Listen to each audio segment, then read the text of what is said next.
안녕하세요. 저는 서울아산병원 신경과 뇌전증 전문간호사 최은주입니다. 저는 뇌전증 발작 시 대처 방법과 유발 요인에 대해서 이야기 나누도록 하겠습니다. 발작 시 대처 방법입니다. 뇌전증 발작이 생겼을 때는 발작이 완전히 멈추고 환자가 깨어날 때까지 곁에 머무르셔야 합니다. 침착함을 유지하면서 발작이 있는 시간을 확인해야 됩니다.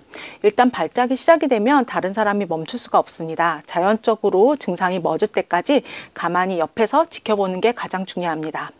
경련 중이나 경련 후에 환자가 정신없이 왔다 갔다 하는 행동을 보일 수 있습니다. 그럴 때 강제로 움직이지 못하게 하지 말고 환자가 움직임이 있다면 다치지 않도록 따라다니는 것이 중요합니다. 발작 중에 환자가 움직이지 못하게 손을 더 잡거나 주무르는 것은 오히려 해롭습니다. 숨쉬기 편하도록 목 주변의 넥타이나 단추를 풀고 허리띠를 느슨하게 해주고 안경을 쓰고 있다면 제거해 주는 것이 훨씬 더 도움이 됩니다. 두 번째로는 환자를 안전하게 유지하는 것입니다. 주변에 위험한 물건이 있다면 멀리 치워주는 게 가장 중요합니다. 뇌전증이 발작 있는 순간에는 환자를 바닥에 눕히고 주변에 날카롭거나 딱딱한 물건, 가위, 칼, 뾰족한 물건들을 치우거나 위험한 물건을 멀리 옮겨주는 게 중요합니다. 뜨거운 물체, 뜨거운 물 이런 거를 치워서 환자가 다치지 않도록 하는 것이 중요합니다. 주로 잠잘 때 증상이 있는 분이라면 푹신한 베개를 베게 하고 증상이 생겼을 때 베개를 빼내서 목뼈의 골절을 예방하는 안전한 환경을 유지하는 것이 가장 중요합니다.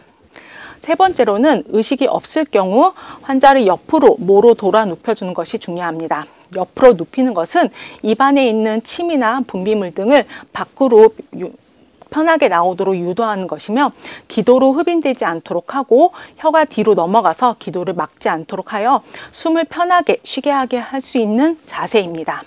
발작 중에는 절대로 환자의 입안에 상비약이나 드링크제와 같은 음식물을 넣으면 안 됩니다. 상비약을 입으로 투여하게 되면 흡인성 폐렴이나 기도 폐색을 일으키기 때문에 입안에는 절대 아무것도 넣지 않도록 하는 행동이 중요합니다. 뇌전증을 앓고 있는 환자에서 뇌전증 발작이 발생했을 때 반드시 응급실을 가야 하는 것은 아닙니다. 대부분은 몇 분이 경과하면 자연적으로 발작 증상이 없어지기 때문입니다.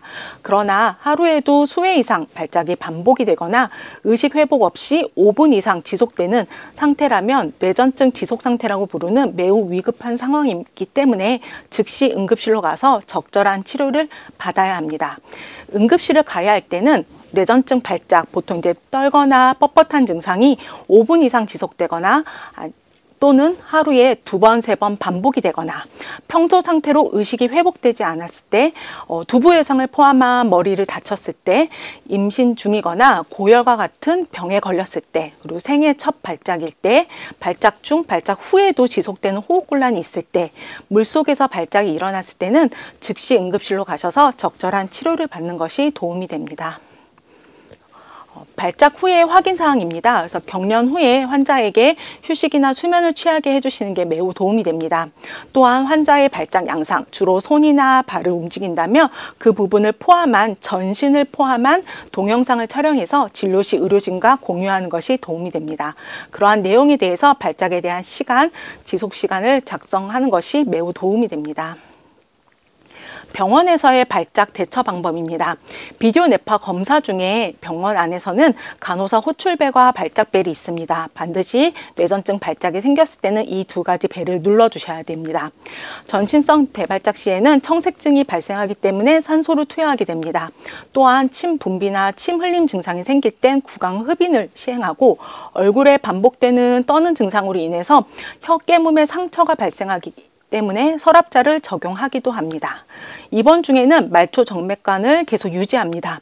발작이 반복될 경우 뇌전증 지속 상태라고 부르는 응급 상황일 수 있고 이 경우에는 반드시 응급 항경련제 투약이 필요할 수 있는 상황이 생기기 때문에 퇴원 시까지는 말초 정맥관 확보를 유지합니다. 입원 중에는 항상 낙상과 외상의 상해를 입지 않도록 주의해야 합니다.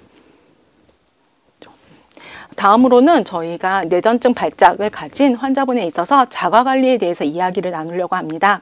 자가관리는 스스로 내 건강을 잘 돌보는 것입니다.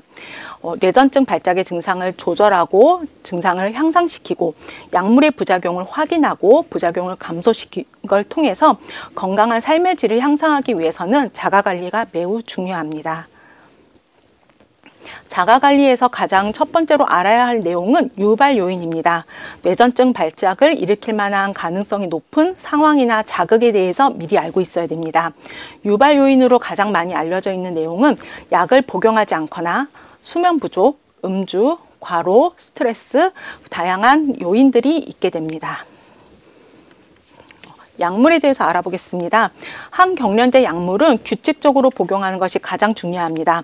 임의로 중단해서는 안 됩니다. 내가 복용하고 있는 약의 이름과 용량, 하루에 복용하는 횟수에 대해서 알고 있어야 됩니다. 다른 약을 복용할 때는 반드시 복용하고 있는 약에 대해서 알리고 상호작용 등을 고려해서 상담이 미리 필요합니다. 임신, 출산, 수유에 대해서 계획하고 있다면 진료 시 상의해야 됩니다.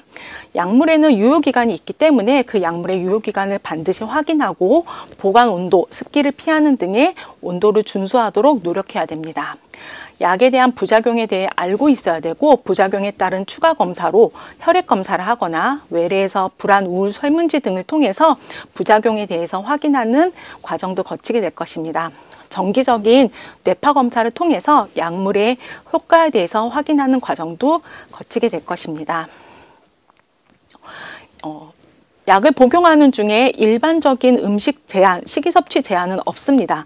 네, 그럼에도 불구하고 카페인, 자몽, 석류, 라임, 그리고 인도나 파키스탄에서 생산되는 귤 품종의 일부는 항경련제와 상호작용이 있는 것으로 알려져 있습니다. 아래와 같이 항경련제를 복용하고 있다면 내가 카페인을 복용하거나 이런 일부 과일을 복용할 때는 약 복용 시간에 섭취하지 않거나 그리고 과량의 과일을 복용하지 않도록 하는 주의가 필요할 수 있습니다. 다음은 수면 부족입니다. 수면이 부족하게 되면 뇌세포의 흥분성이 증대되며 뇌전증 발작이 일으킬 가능성이 높아집니다. 그래서 수면 시간은 규칙적으로 해야 되고 수면에 방해가 되는 카페인은 제한해야 되고 자기 직전에는 과식하지 않도록 그리고 충분한 양의 수분 섭취는 도움이 됩니다. 흡연과 음주는 수면을 방해할 수 있기 때문에 뇌전증 발작을 조절하기 위해서 반드시 제한해야 되는 내용입니다. 수면 환경은 어둡고 조용하고 시원해야 됩니다. 환경을 만들기 위해서 노력이 필요하고 침실 자체는 수면 전용 공간으로만 사용해야 되고 침실에서의 TV는 자제해야 됩니다.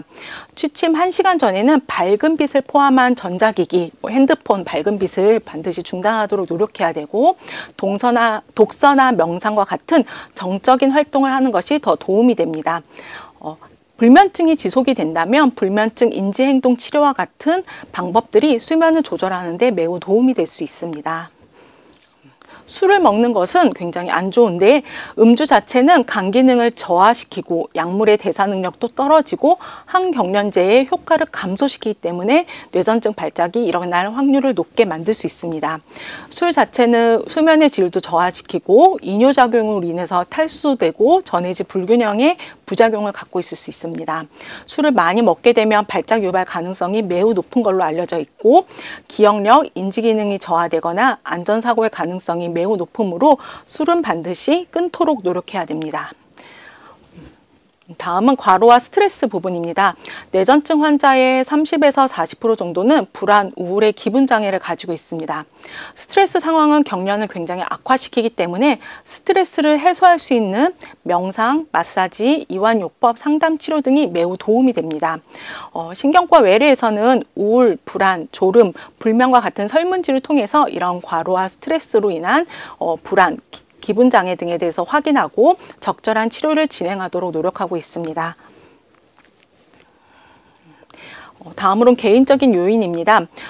약을 복용 중에 심한 감염 상태, 감기나 고열로 인한 감염 상태 또는 뇌손상, 뇌종양이 있다면 발작의 유발 요인을 올릴 수 있고 그리고 구토와 설사와 같은 증상들은 전해질 불균형, 호흡장애들은 산염기 이상과 관련된 신체적인 질환 상태를 유발시킬 수 있기 때문에 이런 증상이 있다면 반드시 조절이 필요합니다.